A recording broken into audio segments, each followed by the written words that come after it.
Hi everyone, welcome to BB Twin Talks. இது Tamil Bigg Boss season 9 day 19. Sorry, நேற்று video upload பண்ண முடியல. ஏன்னா இங்கே இப்போ நியூசிலாண்டில் Monday public holiday. So Saturday Sunday Monday 3 days continues நமக்கு ஹாலிடேன்றனால நான் இங்கே ஒரு ஃப்ரெண்டு வீட்டுக்கு வேற ஒரு சிட்டிக்கு வந்துட்டேன். ஸோ நியூசிலாண்டில் ஹேமில்டன் ஒரு சிட்டி இருக்குது. ஆக்லாண்ட்லேருந்து 1.5 hours டிரைவ். ஸோ அங்கே வந்துட்டேன். ஸோ அதனால் எனக்கு ஒன் டே கொஞ்சம் அந்த ஒரு ட்ராவலில் கொஞ்சம் போட முடியாமல் ஆயிடுச்சு. ஸோ அதனால் இப்போ நான் ஃப்ரெண்ட் வீட்டில் இருக்கிறனால என்னோட ரெகுலர் செட்டப்லேயும் போட முடியல. ஸோ இந்த செட்டப்பில் தான் நெக்ஸ்ட் ஒரு 2 daysக்கு போடுவேன். So let's get in to the review. So இன்றைக்கி பார்த்தீங்கன்னா அவ்வளோதான், வீக்கெண்ட் வந்துருச்சு. ஸோ 2 லாங்குவேஜ்லேயும் மலையாளம்லேயும் வீக்கெண்டு பயங்கரமாக இருக்க போகுது. மலையாளம்லாம் அங்கே வேறு ரேஞ்சுக்கு போயிட்டுருக்கு. ஒரு ஆளுக்கு ஒரு கண்டஸ்டன்ட்க்கு பேனிக் அட்டாக்னெல்லாம் சொல்லி ஹாஸ்பிட்டலில் அட்மிட் பண்ணி அங்கே நடந்த ஃபைட்னால. ஸோ அங்கே இந்த வாரம் செம்ம டோஸ் இருக்குது. இந்த வாரம் தமிழ்லேயும் வந்து பயங்கர இதாக தான் வயலன்ஸாக தான் போச்சு. ஸோ பாரு வந்து ரொம்ப கஷ்டப்பட்டு அந்த டாஸ்கில் வந்து பாரு ரொம்ப கஷ்டப்பட்டாங்கன்னுலாம் சொல்ல முடியாது. பாரு வந்து அந்த கியூசியாக இருந்தப்போ சுபிக்ஷாக்கு அந்த காயின்ஸ் வர மாதிரி அவங்கக்கிட்ட ஒரு டீல் பேசி வச்சுருந்தாங்க இல்லையா, நீ ஜெயிச்சேன்னா அந்த நாமினேஷன் ஃப்ரீ பாஸ் எனக்கு கொடுக்கணும் அப்படின்ட்டு. ஸோ அதை சுபிக்ஷாவும் அதுக்கு அக்செப்ட் பண்ணனால பாரு வந்து பயங்கரமாக சுபிக்ஷாக்காக வேலை பண்ணாங்க. ஆனால் பாருவும் ஆரம்பத்தில் ரம்யாவுக்கு தான் டீல் போட்டாங்க. அப்புறம் நடுவில் ரம்யா வந்து ஏமாத்துற மாதிரி இருக்குது அப்படின்னு தெரிஞ்சதும் தான் சுபிக்ஷா கிட்ட டீல் போச்சு. நம்ம ஒரு விஷயம் யோசிக்கலாம். நம்ம ஓரளவுக்காச்சும் கொஞ்சம் இதுக்கு முன்னாடி நடந்த எல்லா விஷயங்கள்லையுமே ஓரளவுக்காச்சும் மற்றவங்க கிட்ட கொஞ்சம் ஒரு ப்ளீஸிங்காக நியாயமாக நடந்திருந்தா, ரொம்ப இரிட்டேட்டிங்காக இல்லாமல் இருந்திருந்தா, ஏன் இந்த அளவுக்கு ரம்யாவும் வந்து முதல்ல பாருக்கிட்ட டீல் பேசி பேக்ரவுண்டில் வந்துட்டு அவங்க பாருக்கு எதிராக தான் பிளான் போட்டுட்டு இருந்தாங்க. பாருவை ஏமாத்துற ஐடியாவில் தான் இருந்தாங்க. அது பாரு ஃபிகர் அவுட் பண்ணதுக்கு அப்புறமா தான் சுபிக்ஷா கிட்ட டீல் பேச போனாங்க. இப்போ கடைசியில் சுபிக்ஷாவும் பாருக்கு அகெயின்ஸ்ட் ஆகிட்டாங்க. இப்போ பாருக்கு வந்து ஃபுல்லாக படிச்சிருச்சு. சுபிக்ஷா கிட்ட இருந்து அந்த பாஸ் கிடைக்க போகிறதில்ல. ஸோ வந்து இப்போ ஏன் கொஞ்சம் அவங்க நியாயமாக இருந்திருந்தா, இவங்க இப்போ ரம்யானாலும் சுபிக்ஷானாலும் அவங்களுக்குமே ஒரு கில்ட் ஃபார்மாக இருந்திருக்கும்ல. ஐயோ, நம்ம பாரு நமக்காக இவ்வளோ பண்ணாங்க, நம்ம அவங்களுக்கு கொடுக்காம இருக்கோமே அப்படின்ட்டு. அந்த எந்த கில்ட்டும் இல்லாமல் அவங்க அந்த இன்னொரு ஆளை சூஸ் பண்ணுறாங்கன்னா, இவ்வளோ நாள் நடந்த பிஹேவியர் எல்லாமும் ஒரு காரணமாக இருக்கலாம். ஸோ பாரு வந்து எனக்கு தெரிஞ்சு இந்த 1 வீக்காக பண்ண பிஹேவியருக்கெல்லாம் சேர்த்து கிடச்ச பலனாக தான் இதை நான் நினைக்கிறேன். பாரு வந்து வாய்க்கு எபிசோட் ஸ்டார்ட் ஆகும்போதே ப்ரீவியஸ் டே நைட்டோடது தான் காட்டுறாங்க. ஃபுல் சண்டை. அவங்களோட இப்போ கூட இருந்தது திவாகரும் கலையும் தான். இப்போ வந்து ஆனால் பாரு வந்துட்டு பயங்கரமாக என்னைக்கு கமருதனோட சேர்ந்தாங்களோ அன்னையிலேருந்து திவாகரும் கலையும் அவங்ககிட்ட இருந்து கொஞ்சம் தள்ளி இருக்காங்க. எனக்கு தெரிஞ்சு இப்போ வந்து திவாகருக்கு பாருக்கிட்ட இருந்து தள்ளி இருக்கிறனாலேயே இப்போ திவாகருக்கு ஒரு நல்ல பேர் ஃபார்ம் ஆகிட்டு வருது.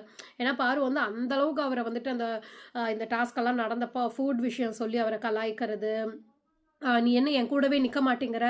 ஏன்னா இவங்க சுபிக்ஷாக்கு டீலாக எதாவது பண்ணலான்னு பார்க்குறப்பவோ, அதுக்கு முன்னாடி ரம்யாவுக்கு ஃபேவராக பண்ணலான்னு பார்க்குறப்ப அவங்க பிளான்க்கு எதுக்குமே திவாகர் கூட ஒத்துழைக்கல அந்த கியூசியாக இருந்தப்போ. ஸோ அது வந்து பாருக்கு பயங்கர கடுப்பாயிட்டு இருந்தது. ஸோ அந்த டைம்லலாம் ஆர்குமெண்ட்ஸ் அப்போ அவரை போட்டு பயங்கரமாக திட்டினாங்க. ரொம்ப ஹர்ட் பண்ணுற மாதிரி திட்டினாங்க. அப்போ எல்லாம் பாவம் திவாகர் ரொம்ப அப்பாவியே கேட்டுக்கிட்டு இருப்பார்.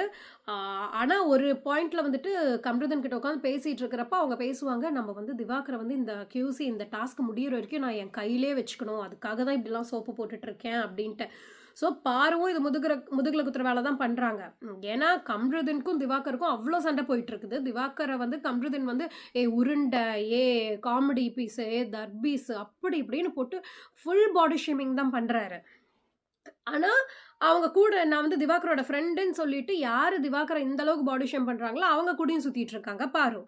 ஸோ இதில் யாரில் முதுகு குத்துறான்னு தெரியல. பாரு வந்து திவாகர் வந்து நான் இவ்வளோ கூட இருந்தேன், ஆனால் எனக்கு முதுகில் குத்திட்டாரு, இவ்வளோ பண்ணல, எனக்கு தேவை தான் அப்படின்றாங்க. ஆனால் அவங்க வந்து என்ன பண்ணுறாங்க அவங்க ஃப்ரெண்ட்ஸ்க்குங்கிறத அவங்க ரியலைஸ் பண்ண மாட்டேங்கிறாங்க. அவங்க பண்ணுறது தான் அவங்களுக்கு கிடைக்கிது. ஸோ இப்போ வெளியே வந்து என்ன எப்படி ஆகுதுன்னா, திவாகரே பாவண்டா அப்படின்ற அளவுக்கு திவாகருக்கு சப்போர்ட் கிடச்சிட்டு இருக்குது இப்போ.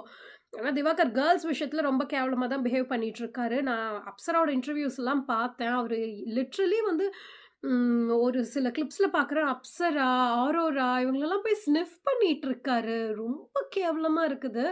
அதை வேற அவங்க பார்த்துட்டு என்ன அப்படின்னு கேட்குறப்போ ஒரு மாதிரி சிரிக்கிறாரு.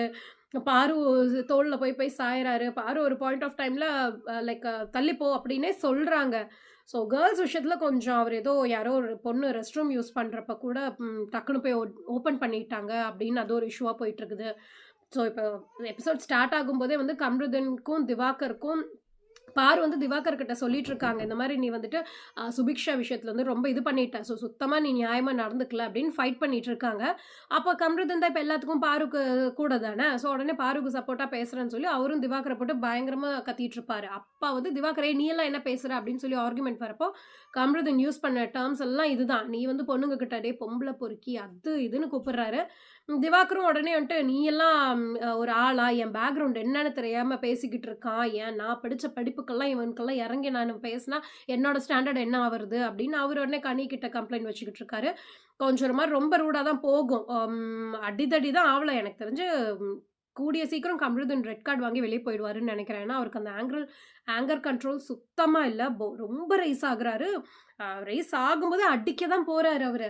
ரொம்ப கையோங்கிட்டே இருக்காரு. என்னைக்கா ஒரு நாள் இன்னைக்கே நான் எதிர்பார்த்தேன். கண்டிப்பா அடிச்சுருவாரு யாரையா அப்படின்னு. ஸோ இந்த வாரம் எனக்கு தெரிஞ்சு அவருக்கு எல்லோ கார்டு கிடைக்கும்னு நெனைக்கிறேன். அப்படி அந்த ஒரு இதோட அன்னைக்கு நைட்டு முடிஞ்சது அந்த ஃபைட்டோட. அடுத்த நாள் காலையில எந்திரிச்சதும் பாரு அகைன் நைட்டு திவாகரோட சண்டை, காலையில எந்திரிச்சதும் எஃப்ஜேவோட சண்டை.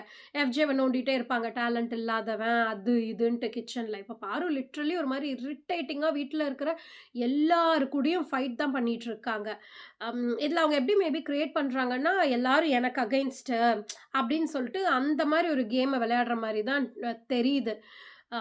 அட்லீஸ்ட் கம்ருதீன் கூட சேர்ற வரைக்குமாச்சு கொஞ்சம் ஓகே அப்படின்னு இருந்தது. பட் கம்ருதீனோட சேர்ந்ததுக்கப்புறம் அவங்க அவங்க 2 பேர் பேசிக்கிற அந்த 18+ கன்டென்ட் ஆகட்டும், இல்ல அந்த ஃப்ரெண்ட்ஸா இருந்த திவாகர் கலைக்கு பின்னாடி அவங்களுக்கு அகைன்ஸ்ட்டா போய் பண்ண விஷயங்கள் ஆகட்டும், ஓவரால் ஹவுஸ்மேட்ஸ இரிட்டேட் பண்ற விதமாகட்டும்னு, எதுவுமே ஒரு மாரி அக்செப்ட் பண்ணிக்க முடியாத விதமா தான் போயிட்டுருக்குது பாருவோட கேமு.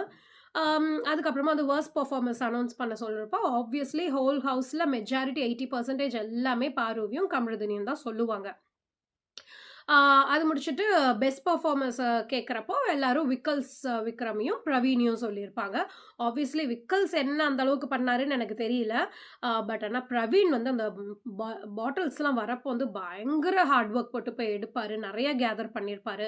அந்த விஷயத்துல நான் என்னதான் ரம்யாவ பாய்சன் அப்படின்னு முன்னாடி சொல்லியிருந்தாலும், ரம்யா அட்லீஸ்ட் வந்துட்டு அவங்க ஜெயிக்க மாட்டாங்க, தோத்துருவாங்கன்னு தெரிஞ்சதும், அவங்களோட ஆல்மோஸ்ட் 12, 13 காயின்ஸ் பிரவீன்க்கு குடுத்து, இன்னொரு ஆளாச்சும் ஜெயிக்கட்டும் அப்படின்னு சொல்லி பண்ண விஷயம் நல்லா இருந்தது. அது ஒரு நல்ல டிசர்விங் கேண்டிடேட்க்கு தான் போயிருக்குது.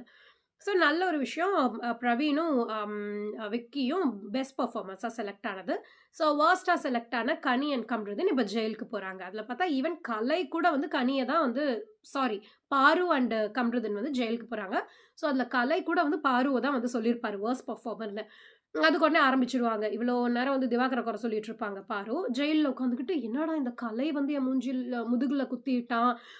கலை இப்படி பண்ணது என்னால ஏத்துக்கவே முடியல. இவனுங்களெல்லாம் நானு யாரு என்னன்னு பார்க்காம பழகிட்டேன். திவாகர வந்து இவங்க உள்ள வந்தப்ப எல்லாரும் போட்டு அவர ட்ரோல் பண்ணுவாங்க. ரொம்ப கலாய்ப்பாங்க. யாரும் சேர மாட்டாங்கங்கிறதுக்காக தான் நான் கூட அதுக்கப்புறம் பார்த்தீங்கன்னா, ஈவன் விக்கி கூட சொல்லியிருப்பாங்க. பாரு வந்துட்டு ஃபுல்லா நெகட்டிவிட்டி யூஸ் பண்ணி தான் அட்டென்ஷன் வாங்குறாங்க. கிரியேட்டிவிட்டின்னு ஒரு விஷயம் இருக்கு. அதையும் பண்ணி வாங்க அப்படின்ற மாரி சொல்லியிருப்பாங்க. அந்த மாரி எல்லாருமே வந்து எல்லாத்தையுமே அனவுன்ஸ் பண்ணிடுவாங்க. வொர்ஸ்ட் அண்ட் பெஸ்ட் பெர்ஃபார்மர்ஸ் எல்லாம். அப்ப வேற ரம்யா கலாய்ப்பாங்க. பெஸ்ட் பெர்ஃபார்மர்ஸ் சொல்றப்போ, நான் வந்து பாருவையும், கம்ருதீனையும் ஒண்ணு சொல்றேன். எல்லாரும் கொஞ்சம் கிளாப் பண்ணுங்க. ஒரு செகண்ட் அவங்கள சந்தோஷப்படுத்திக்கலாம்னு சொல்லி அனவுன்ஸ் பண்ணது அதுங்க வேற நம்பிடுவாங்க. அதுக்கப்புறம் சும்மா தான் விளையாட்டுக்கு சொன்னேன் அப்படின்னு சொல்லி திரும்ப அனவுன்ஸ் பண்ணுவாங்க. அது முடிஞ்சதுக்கப்புறம் இந்த பக்கம் நமக்கு எஃப்ஜேவோட ஆதிரையோட அந்த டாக்ஸ் ஃப்ரெண்ட்ஷிப்பா, லவ்வா என்னன்னு தெரியல. அந்த ஒரு டிஃபரண்டான ஒரு ரிலேஷன்ஷிப். அது ஆனா ஒரு டாக்ஸிக்கான ரிலேஷன்ஷிப்னு மட்டும் நமக்கு தெரியும். அத காட்டுவாங்க. எப்ப பாரு அடிச்சுக்கிட்டே இருக்காங்க.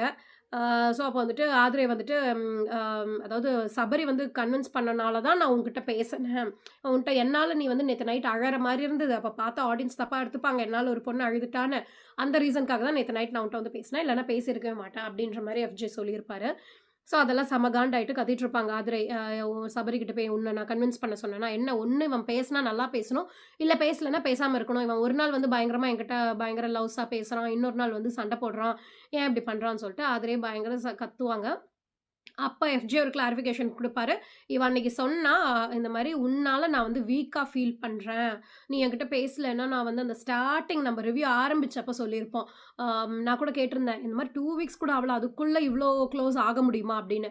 ஆதிரை சொல்லியிருப்பாங்க. உன்னால நான் வீக்கா ஃபீல் பண்றேன். நீ பேசலனாலே எனக்கு ஒரு மாரி ஆயிடுதுன்னு. ஸோ எஃப்ஜே வந்து அதனால தான் வந்து தள்ளியிருக்காங்களாம். ஏன்னா, நான் வந்து இங்க யாரையும் டிபெண்ட் பண்ணி வரல. ஸோ அது மாரி என்ன டிபெண்ட் பண்ணி யாரும் இருக்கக்கூடாது. என்னால ஒரு ஆள் வீக்காலாம் ஃபீல் பண்ணக்கூடாது. நம்ம இங்க விளையாட வந்திருக்கோம். அதனால தான் நான் கொஞ்சம் தள்ளி இருக்கேன் அப்படின்னு அவரு கிளாரிஃபிகேஷன் நல்லா இருந்துச்சு. ஸோ அவ்வளோதான். அதுக்கப்புறமா வந்துட்டு இப்ப சுபிக்ஷா வந்து எக்ஸ்ப்ளனேஷன் குடுத்துட்டுருப்பாங்க. இந்த மாரி பாரு நான் இப்ப அது நாமினேஷன் பாஸ் குடுக்காதது எனக்கு கில்ட்டியாலாம் இல்ல. ஏன்னா அவங்கள விட விக்கல்ஸ் விக்ரமும், வியானாவும் எனக்காக பயங்கரமா உழைச்சிருக்காங்க. ஸோ அவங்களுக்கு குடுக்கறது தான் எனக்கு நியாயமா படுதுன்னு. ஆக்சுவலி வெளிய வந்து அவங்க பாருக்கு குடுத்திருந்தா சுபிக்ஷாக்கு ஃபுல் ஹேட் ஃபார்ம் ஆயிருக்கும். நல்ல வேள அந்த பொண்ணு வந்து கொஞ்சம் சுதாரிச்சுட்டு, அவங்களுக்காக விளையாண்ட 2 பேருக்கு தான் குடுக்கறதா இருக்காங்க. அதுல யாருக்கு தரப்போறாங்கன்னு தெரியல. ஸோ இந்த வீக்கெண்ட்ல தான் அது கேட்பாங்கன்னு நெனைக்கிறேன். ஏன்னா அப்படிதானே சொல்லியிருப்பாங்க. ஸோ நமக்கு இந்த வீக்கெண்ட் எபிசோட் 8 பண்ணி இந்த வீக்கெண்ட்ல யார் எவிக்ட் ஆக போறா? கம்ருதனுக்கு ரெட் கார்ட் கிடைக்குமா? இல்ல எவிக்ட்டே ஆயி போக போறாங்களா? மத்த நெறைய நடந்த ஃபைட்ஸ்க்கெல்லாம் என்னென்ன வார்னிங்ஸ் கிடைக்க போது? இல்ல ஆஸ் யூசுவல் விஜய் சார் வந்து வெறும் திவ் அ கம்ருதன மட்டும் ரோஸ்ட் பண்ணிட்டு போயிடுவாரா? மத்த விஷயம் எதையும் கேட்க மாட்டாரா? என்னங்கிறதெல்லாம் நமக்கு வெயிட் பண்ணி நாளைக்கு பார்க்கலாம். Until then